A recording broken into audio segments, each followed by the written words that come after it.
Hello, this is a short video looking at the internal rate of return. This applies to several areas of accountancy, but I'm looking at it from the point of view of the ACCA Financial Management Unit, and it's just a general introduction to the idea of this particular measure of capital investment appraisal. I'm Sandy Hood, and I take classes in the Arundel, Chichester and Brighton areas on the south coast of England. We're looking at a question that comes from the Kaplan Financial Management exam kit on page 127128. It's question 23 and it's called Warden, and it's about the acquisition of a machine.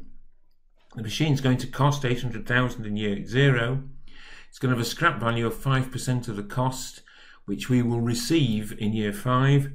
Working capital goes out in year 0, and that's 90,000 and comes back in year 5.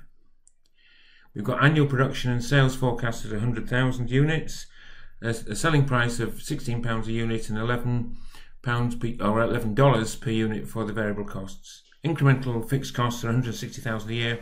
After tax cost of capital 11%, which the company uses as their way of appraising capital investment ideas. Tax is at 30%, which is paid 1 year in arrears, and for this particular question we've been asked to ignore tax depreciation and inflation. Here I worked out the net present value at 11%. This was part A of the question, but that isn't the area I'm focusing on. So here you can see at 11% we generate a net present value of 104,000. 104,000 we know is a positive amount, and if we then think on, I'm sure that you can tell me whether the IRR must be higher or lower than 11%, given that we know that net present value at 0 would be the internal rate of return. It must be higher, of course, and here we can see on the diagram 104,000 is a positive net present value at the discount rate of 11%. As the discount rate increases, as it goes from left to right, then the net present value falls.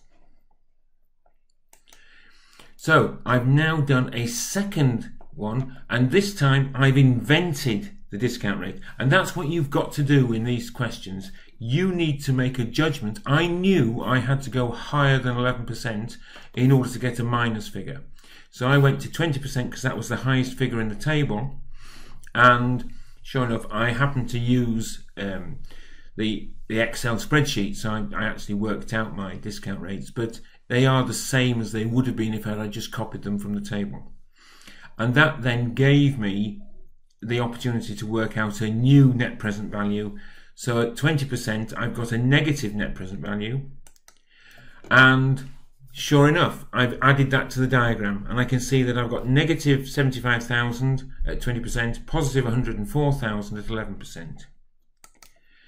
So I can put them into the IRR formula, L being 11%, my lower discount rate, NL being my net present value at the lower discount rate, which is 104,000 positive, H being the higher discount rate of 20%, and NH being the net present value at the higher discount rate, which is minus 75%.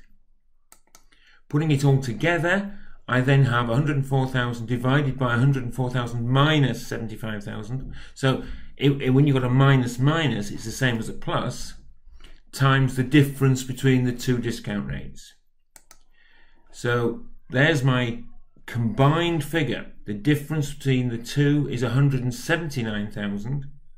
There's my combined figure. The difference between the two discount rates is 9%. So I can put them into my formula and do 104,000 divided by 179,000 times 9%, add that on to the 11% lower discount rate, and then rounding it off gives me an internal rate of return of 16%. The investment generates a return of 16%. The cost of capital is 11%. As the return's greater than the cost of capital, we would consider it an acceptable investment.